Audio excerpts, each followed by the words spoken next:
Los Angeles, March 9th. The morning sun filtered through the towering palm trees of Griffith Park as Dick Van Dyke took his usual weekend walk along the winding paths. At 50, Dick had developed a routine of early morning walks to clear his mind and stay connected to the simple pleasures of life that success sometimes obscured.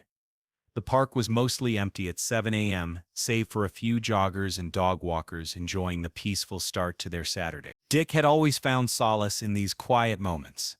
Despite his fame and success, he remained remarkably grounded, someone who genuinely enjoyed connecting with ordinary people living ordinary lives. His walks weren't about being seen or recognized. They were about staying human in a business that could easily make you forget what that meant. As he rounded the bend near the old carousel, Dick heard something that made him stop in his tracks. Someone was singing. Not performing, not showing off, just singing, pure and simple, with a voice that carried decades of experience and an unmistakable note of longing. The voice was coming from a wooden bench about 50 yards ahead, partially hidden by a cluster of eucalyptus trees. Dick approached slowly, not wanting to intrude but curious about the source of this unexpectedly beautiful sound echoing through the empty park. Sitting alone on the bench was an elderly man, probably in his late 70s, dressed in a carefully maintained but obviously old gray suit. His silver hair was combed neatly, and despite the early hour, he appeared to have taken considerable care with his appearance. He was singing "The Way You Look Tonight" in a rich baritone that suggested he might once have been a professional performer. If you've ever heard someone singing not for an audience, but for their own soul, you understand the quality of what Dick was experiencing. The man's eyes were closed as he sang, and Dick could see tears streaming down his weathered cheeks. This wasn't a performance, this was something much more intimate and heartbreaking.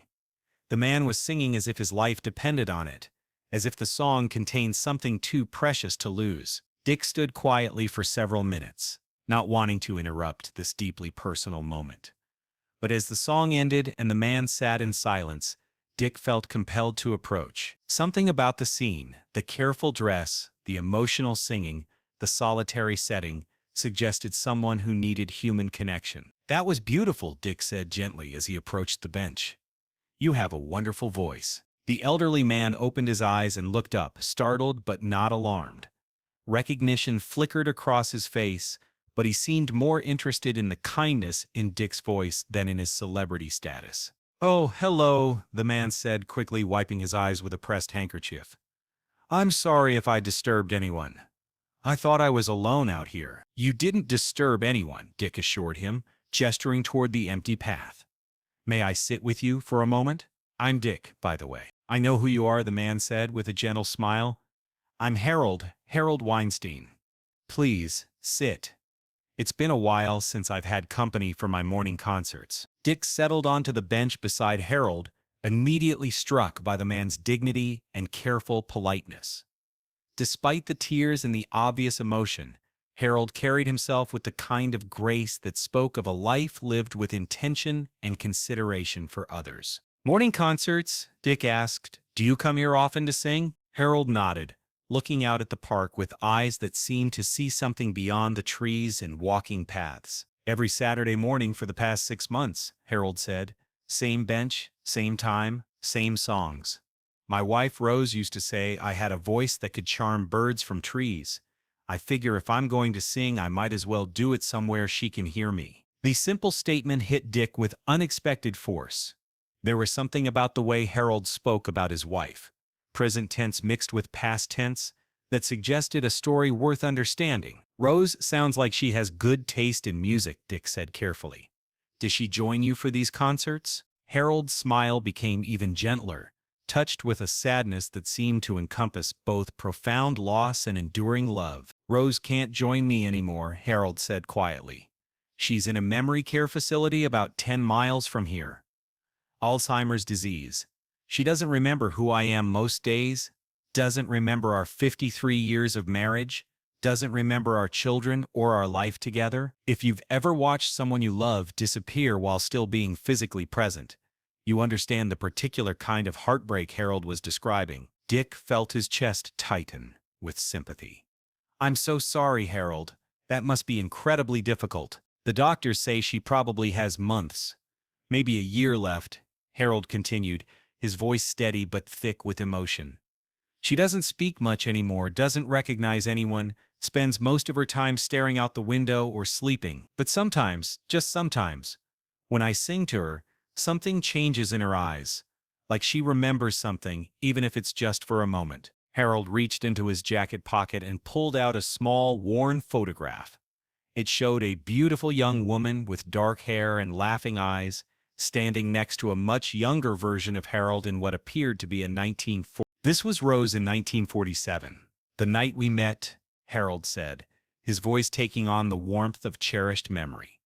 I was singing at the Coconut Grove.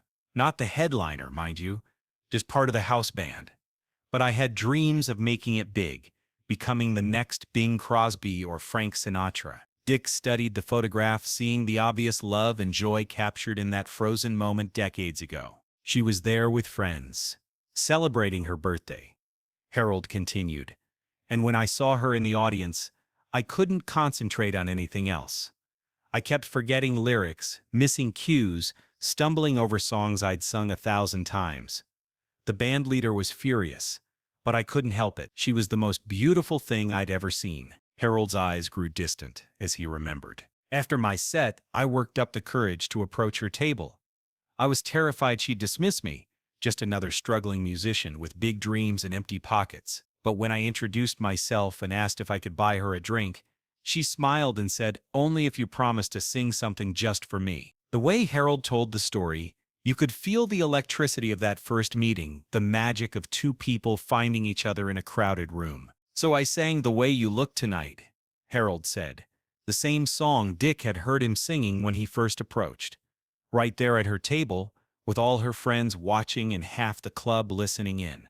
I was nervous as hell, but her smile kept me going. When I finished, she applauded like I was Sinatra himself. Dick found himself smiling at the image of young Harold serenading young Rose in a nightclub decades ago. "We were married 8 months later," Harold continued. "I never did become a big star. Life got in the way, kids came along, and I ended up teaching music at local schools instead of performing professionally. But Rose never let me forget that I had a gift. Every anniversary, every birthday, every special occasion, she'd ask me to sing our song." Harold's voice began to crack slightly as the memory became more recent and more painful. Even when the Alzheimer started, even when she began forgetting other things, she still remembered our song.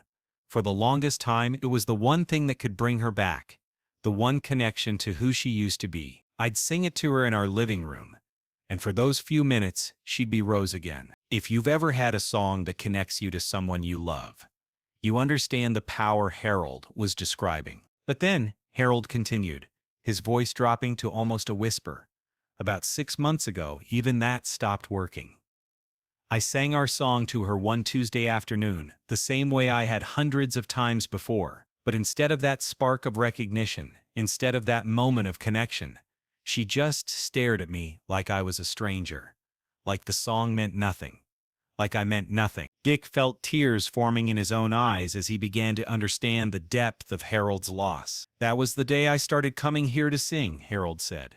"I couldn't bear the thought of our song just disappearing, dying, being forgotten. So I come here every Saturday morning and I sing it the same way I sang it that first night we met, hoping that somehow, somewhere she can still hear it." Harold wiped his eyes again, but he wasn't trying to hide his tears anymore. "The staff at the facility are very kind, but they don't understand why I keep visiting when she doesn't remember me," Harold continued.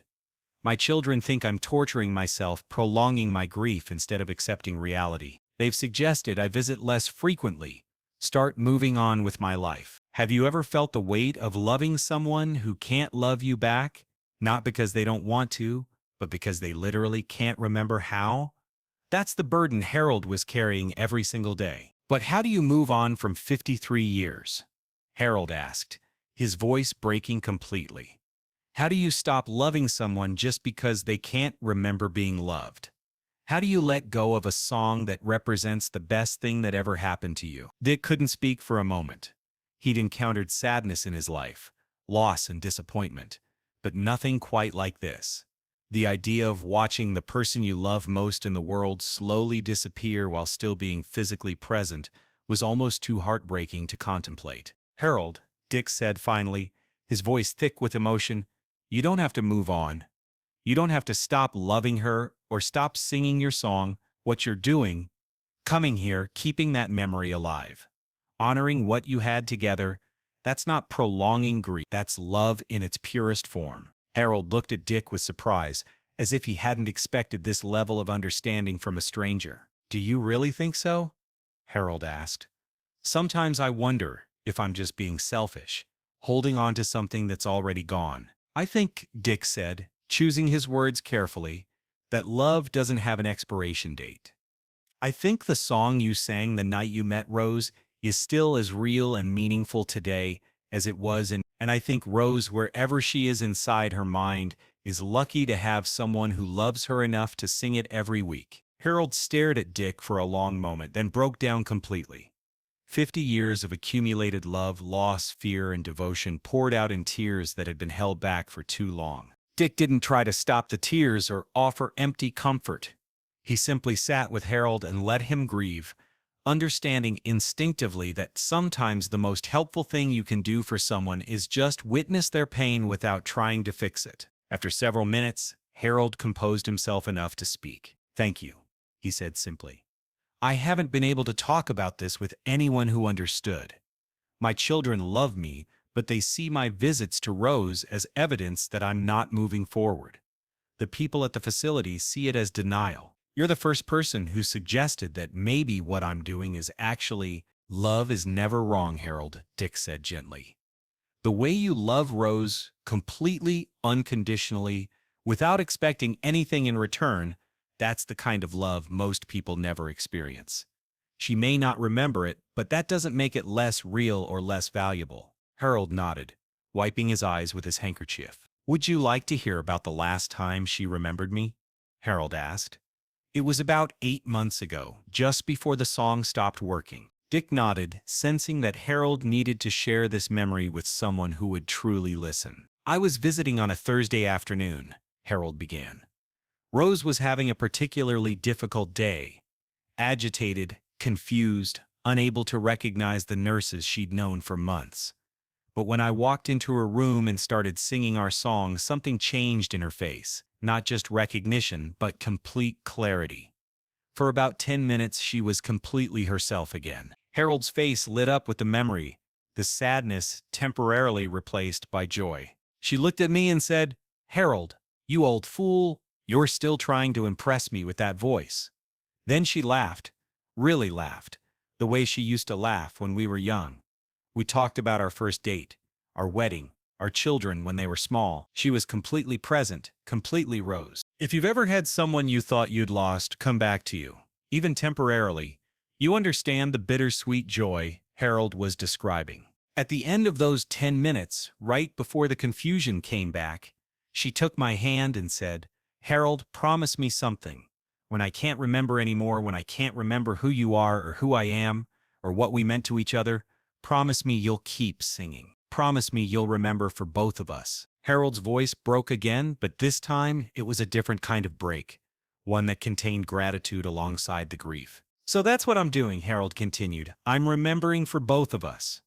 I'm keeping our song alive for both of us. I'm coming here every Saturday and singing the way I sang that first night, 'cause she asked me to remember when she couldn't." Dick felt completely overwhelmed by the beauty and tragedy of Harold's story. This wasn't just about loss or grief. This was about the most profound kind of love imaginable. Love that continued to give without expecting anything in return. "Harold," Dick said, his voice barely above a whisper, "what you're doing is the most beautiful thing I've ever heard. Rose chose well when she fell in love with you." And Harold smiled through his tears. "Would you like to hear our song?" Harold asked. "I mean, really hear it the way I sing it for her." "I would be honored," Dick replied. Harold stood up from the bench, straightened his tie, and cleared his throat. Then, in the middle of Griffith Park on a Saturday morning, he began to sing "The Way You Look Tonight," with all the love, hope, and devotion of a young man serenading the woman of his dreams. But this time, Dick could hear everything the song contained. He could hear 1947 and the nervous excitement of first love. He could hear wedding day promises and children's lullabies. He could hear wedding day promises and children's lullabies. He could hear anniversary celebrations and quiet Tuesday afternoons. He could hear 53 years of shared life. And he could hear Harold's determination to honor every single moment of it. By the time Harold finished singing, both men were crying. "Thank you," Dick said when he could speak again. That was perfect." Harold sat back down on the bench, looking somehow lighter than he had when Dick first approached. "Can I ask you something, Harold?" Dick said. "Would Rose mind if you had some company during your Saturday concerts? I mean, would it be okay if I joined you sometimes?" Harold looked at Dick with surprise and something that might have been hope. "You'd want to do that?" Harold asked. "You'd want to come sit with an old man and listen to him sing to his wife who can't remember him?" "Harold," Dick said, "I can't think of anything I'd rather do with my Saturday mornings." And so began a friendship that would last for the rest of Harold's life. Every Saturday morning for the next 18 months, Dick Van Dyke would meet Harold Weinstein at the same bench in Griffith Park. Sometimes Dick would sit quietly and listen to Harold sing. Sometimes he would sing harmony. Sometimes they would talk about Rose, about love, about the way life surprises you with both profound joy and devastating loss. Harold never asked Dick why he kept coming, and Dick never felt the need to explain. The truth was simple. Harold's love for Rose had taught Dick something about the nature of commitment, about what it really meant to love someone unconditionally, about how some promises are meant to be kept even when, especially when, they become difficult to keep. Rose passed away in her sleep on a Tuesday morning in October 1976. Harold was holding her hand and singing "The Way You Look Tonight" when she died. The nurses said her face was peaceful, and Harold said he was sure he saw her smile one last time when he reached the chorus. At Rose's funeral, Dick sang "The Way You Look Tonight" as Harold's voice was too broken with grief to carry the melody. But Harold hummed along, and everyone in that small chapel could feel the love that had sustained them for 54 years. Harold lived for 3 more years after Rose died, and Dick continued their Saturday morning meetings until Harold was too frail to make the walk to the park. In his final months, Dick would visit Harold at home, and they would sit in Harold's living room surrounded by photographs of Rose, while Harold shared stories of their life together. When Harold died in 1979, he left a note asking that Dick sing at his funeral. The note said simply, "Dick understood what our song meant. He kept me company while I remembered for both of us. Please let him send me home the same way Rose went home." Dick had never sung at a funeral before, and he's never sung at one since. But that day, in a small chapel in Los Angeles, he sang "The Way You Look Tonight" for Harold and Rose, for their 54 years of love, and for the lesson they taught him about what it really means to love someone completely. If you've ever wondered what true love looks like, it looks like Harold Weinstein singing to his wife every Saturday morning in an empty park, keeping their song alive long after she'd forgotten the words. And if you've ever wondered what kindness looks like, it looks like Dick Van Dyke spending 18 months sitting on a bench with a heartbroken old man, understanding that sometimes the greatest gift you can give someone is simply witnessing their love story and helping them honor it. The bench in Griffith Park where Harold used to sing still exists.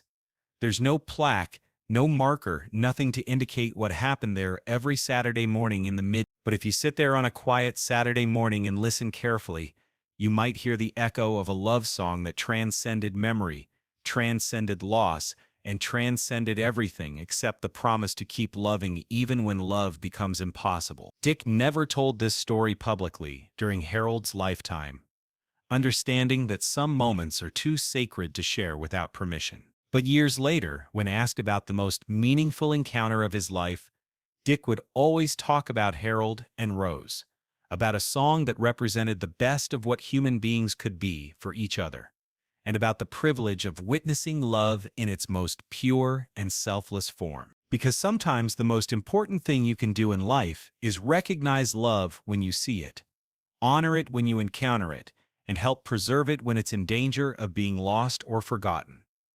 Harold taught Dick that lesson one Saturday morning in Griffith Park, and Dick never forgot it.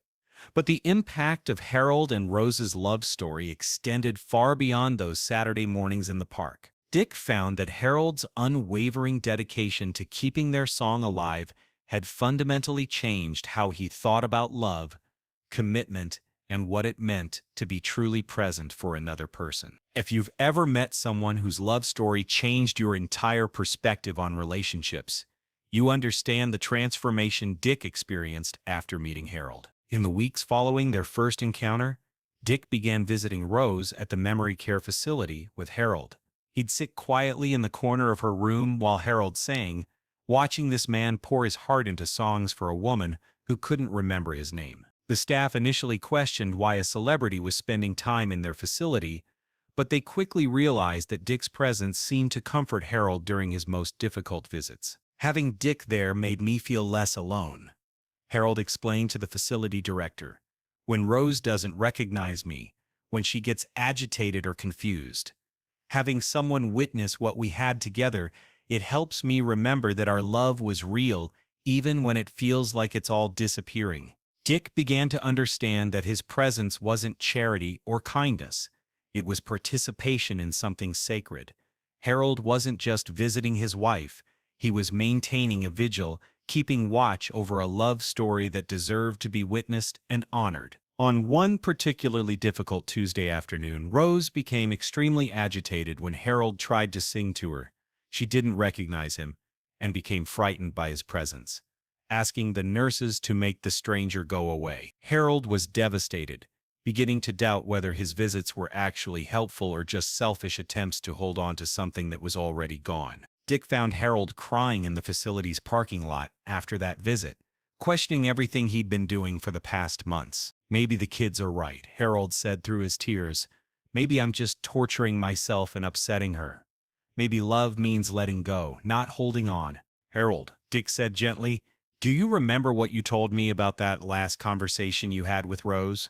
About what she asked you to do?" Harold nodded, wiping his eyes. "She asked you to remember for both of you," Dick continued. "She didn't ask you to remember only when it was easy or only when she seemed to benefit from it. She asked you to remember when she couldn't, period. Today was one of those days when she couldn't remember, and you kept your promise anyway." Dick helped Harold understand that some promises are meant to be kept, especially when they become difficult, not abandoned when they stop providing immediate comfort. "What you're doing isn't about her response," Dick explained. "It's about your promise. You're not singing to get something back from Rose. You're singing to honor what you had together and to keep that alive in the world." That conversation became a turning point in Harold's understanding of his visits. He stopped measuring their success by Rose's recognition and started measuring them by his faithfulness to the promise he'd made to remember for both of them. If you've ever had to love someone without expecting anything in return, you understand the strength that Harold developed during those months. Dick also began to notice how Harold's story was affecting other families at the memory care facility. When other spouses and children saw Harold's weekly visits, his patient singing, his gentle care for Rose even when she didn't recognize him, it gave them permission to continue their own expressions of love even when those expressions weren't returned. "Harold became an example for all of us," said Margaret Chen, whose mother was also at the facility. "Watching him sing to Rose every week, seeing how he never gave up on their connection even when it seemed one-sided, it helped me understand that visiting my mother wasn't about what I got out of it.